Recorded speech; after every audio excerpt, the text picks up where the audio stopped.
हाय दोस्तों, कैसे हैं आप सब। इस देश में जातीय जनगणना की घोषणा केंद्र सरकार ने कर दिया है, जो काफ़ी अहम है और मैं मानता हूं कि ये ऐतिहासिक है। मैं भारत सरकार को और सभी नेताओं को, समाज को, भारतीय समाज को, भारत के लोगों को बहुत बहुत बधाई देना चाहता हूं कि उनके इस सवाल का या इस डिमांड का, इस मांग का भारत सरकार ने इस मांग को माना और फाइनली डिसाइड किया कि नेक्स्ट सेंसस में जो है, जो दशकीय सेंसस होता है, जनगणना होती है, उसमें जातीय जनगणना भी साथ ही साथ में की जाएगी। ये बहुत बड़ा ऐतिहासिक कदम है। लेकिन सवाल ये है दोस्तों कि कुछ लोगों को बहुत ही मिर्ची लगी हुई है। आखिर वो इसका क्यों विरोध कर रहे हैं? आपने कभी सोचा है कि कुछ जातीय समूह के लोग ही, किसी खास वर्ग और जाति में आने वाले लोग ही इसका क्यों विरोध कर रहे हैं? आखिर उनको क्या दिक्कत है? इस सवाल ये सवाल आपके दिमाग में आता है या नहीं आता?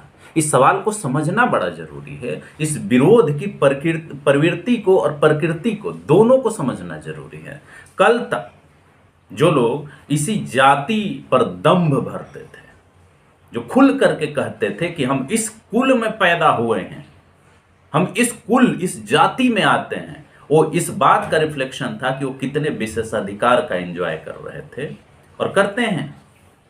वो घमंड, वो ईगो, वो खुल करके अपने जाति का जाति को इम्फेसाइज करते हैं, उसकी बड़ाई करते हैं, उसकी प्रशंसा करते हैं, ऐसा बताने की कोशिश करते हैं कि हम खास जाति में पैदा हुए हैं, इसलिए हमारे गुण, हम सर्व गुण संपन्न हैं।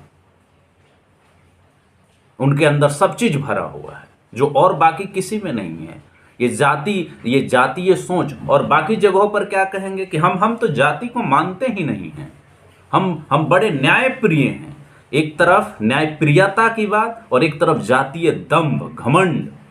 वो सारे कर्म करेंगे, कुकर्म करेंगे जो जाति आधारित है। शादी विवाह से लेकर, रिचुअल से लेकर के, टाइटल लगाने से लेकर के, हर जगह। सामने नहीं भी बोलेंगे तो अपने क्लोज सर्किल में। लेकिन अब वही जातीय गणना की बात होने लगी, जनगणना की, तो इतनी मिर्ची क्यों लग रही है?